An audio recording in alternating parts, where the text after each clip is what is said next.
Over time, I've been building my castle of love just for two, though you never knew you were my reason.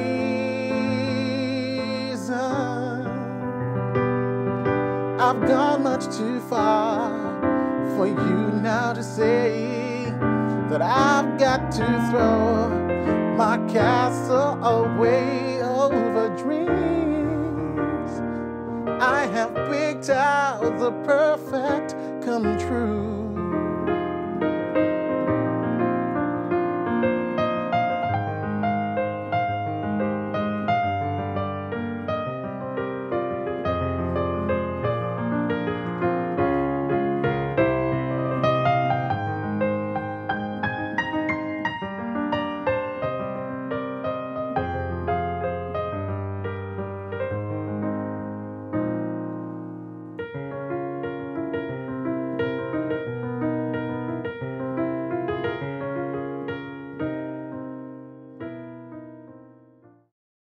Good evening, everyone, and welcome to another piano lesson with Warren.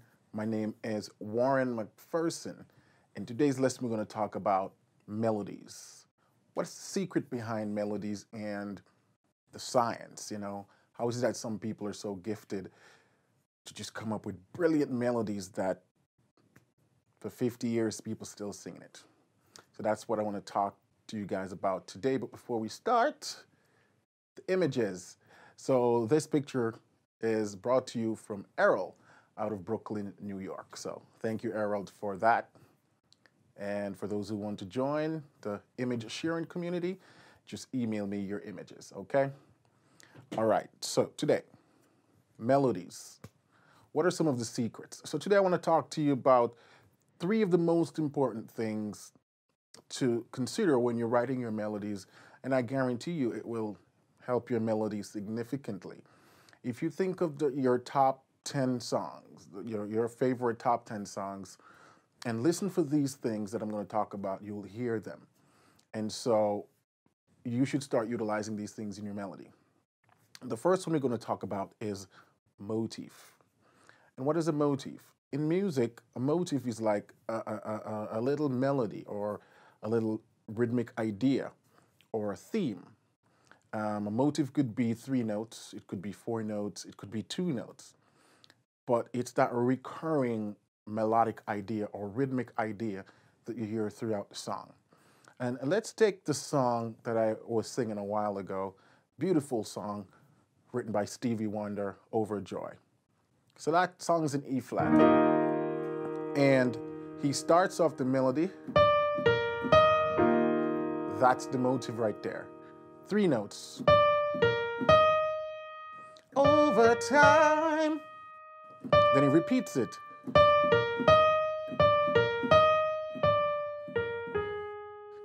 And then he sort of cadence it right there.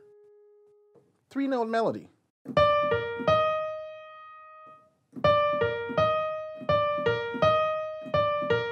See how many times he used it? And that's what we call a motif. Think of your favorite song and think of that little rhythmic and melodic idea that keeps repeating and how the composer or the writer used that little idea to create the song. So in this case, Stevie Wonder uses 3-note melody. So the rhythm is the same in that little motif, and the melody is the same each time it's repeated. Very powerful. And so now he's changing the chords underneath that.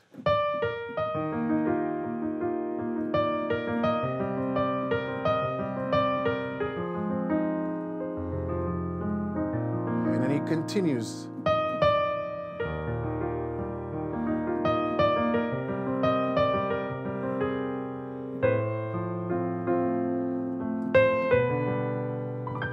So the first part of his song is basically 3 notes.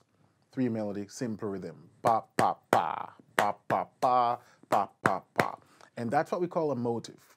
Very, very, very powerful tool. And so if when you're writing your melodies, you don't have a repeated figure or a repeated melody, something catchy, something that the ordinary person can remember and sing along to, then you want to rework that melody to have something like that.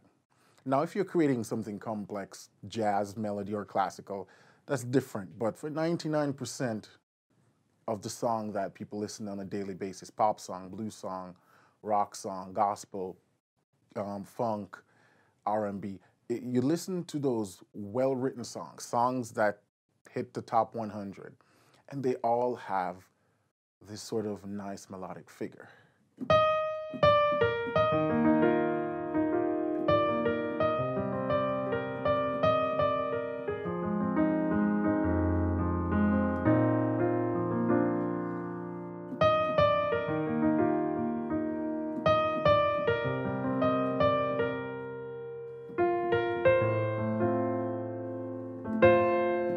So here he makes a segue. Now we're in C major.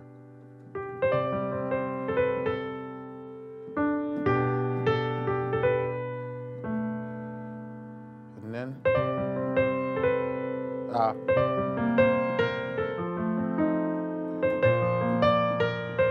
then he goes back to that figure.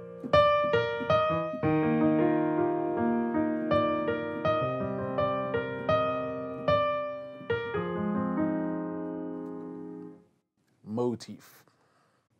All over the place. When he gets to this part,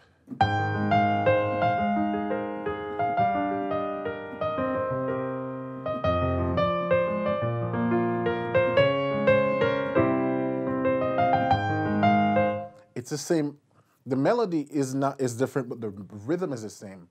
Pa pa pa pa pa pa pa pa pa pa pa pa. Just like now is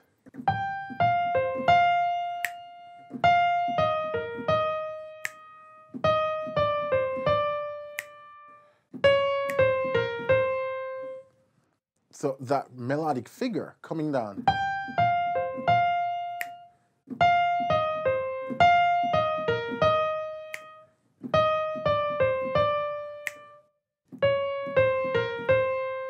The other thing about motifs is you can use them in what we call sequence. This is a perfect example of a sequence. Rhythmic motif right there, or melodic motif. Then he sequenced it by move it down a step. Then one more time. Then one more time. He took that melodic, rhythmic motif and he sequenced it.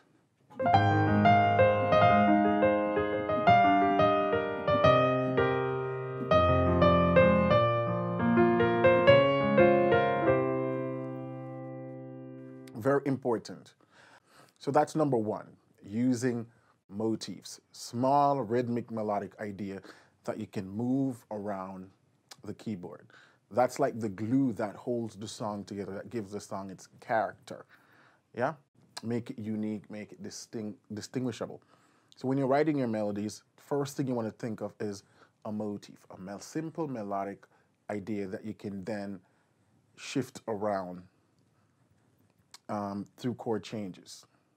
The other thing I want to look at, the next important aspect of melodic composition is using repeats. And I sort of touched on that when we're talking about the motifs. Repeating, repeat the melodic idea, repeat the rhythmic idea.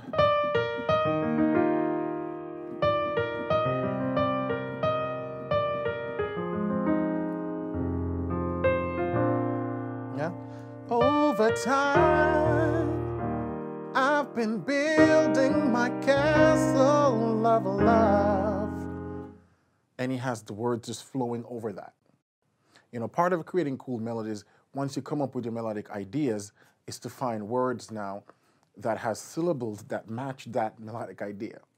And that's why these guys are genius songwriters. Everybody writes differently. I'm not a lyricist. I'm not good with coming up with lyrics. Melodies I'm fairly good at. I can come up with melodies. I could just pick a random key.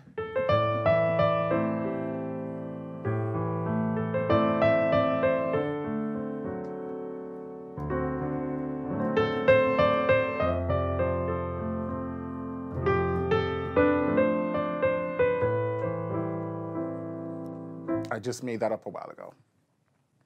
And then you have some people who are good with lyrics, and so they'll write like a full song, and then they'll come up with the melody. So whatever works for you, there's no wrong or right way.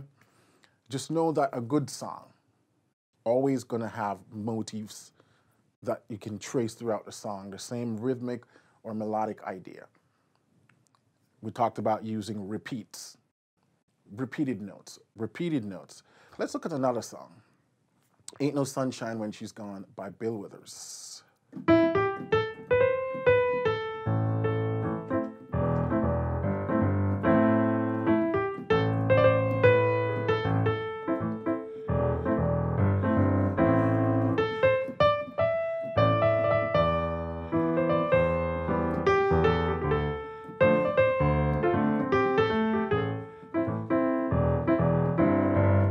That's a very popular song. Most people know that song.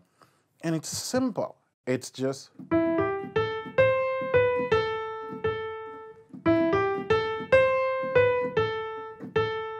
Ain't no sunshine when she's gone. Then he repeats that.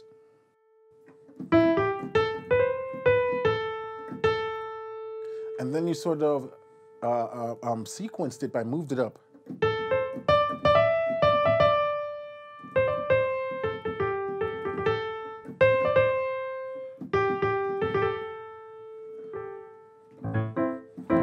Ain't no sunshine when she's gone. It's not warm when she's away. Ain't no sunshine when she's gone. She's always gone too long. Anytime she goes away.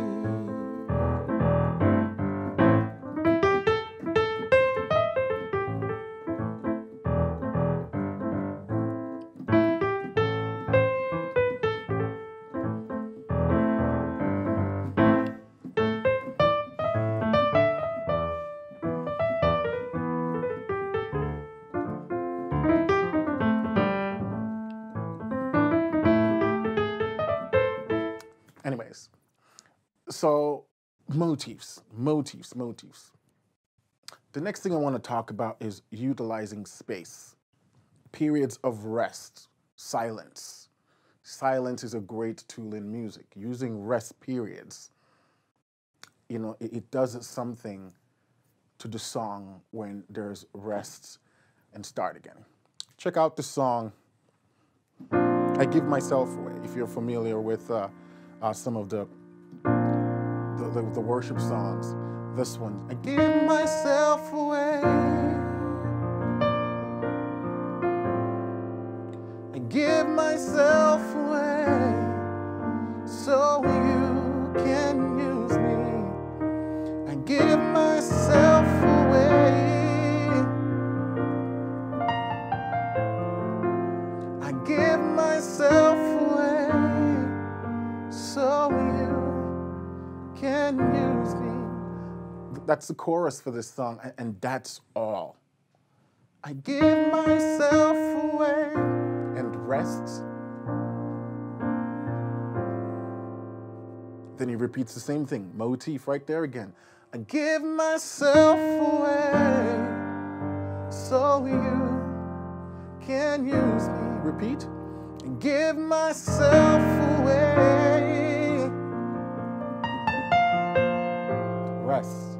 I give myself away so you can use me.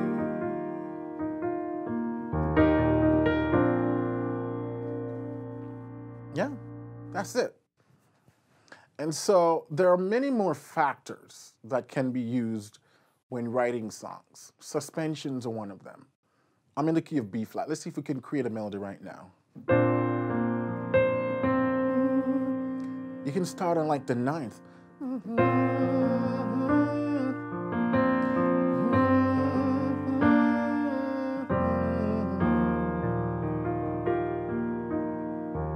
Let's repeat that.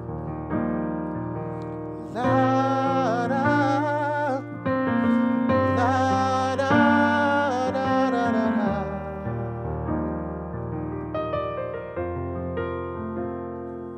I just started on the ninth, resolve it upwards, repeat, then, and you have yourself a nice melody right there. What else can we do with it? La, da, la, da, da, da, da, da.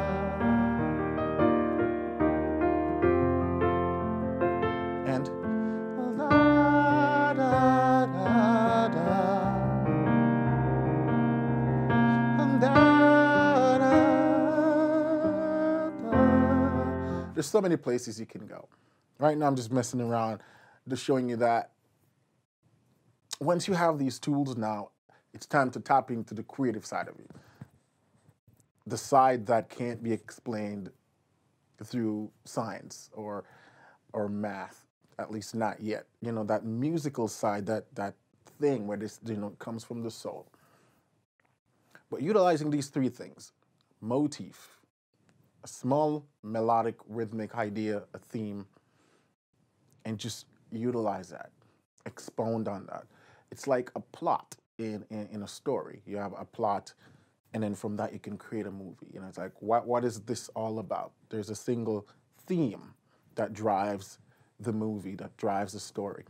The same thing has to be said for writing songs. You need a plot, not necessarily in terms of the lyrical content. Yeah, that's important.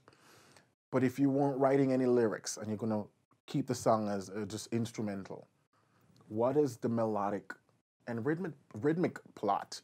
So you need to ask yourself that when you sit down to write, and then use that as your guide. So motif, using repeats, and using space. There's a lot more that I won't be able to get into this video. Probably in the future I'll do another video, more in-depth video covering melodic creation, but hopefully this was helpful for you guys. I know there's this one particular subscriber who has been asking me about this, so hopefully this was helpful for you. I'm going to close out now.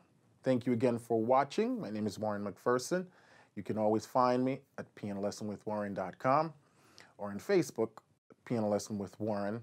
On my website, I have a bunch of free tutorials and paid tutorials that goes into more detail as it relates to chords and practice and scales and so on. So hop over there and check that out.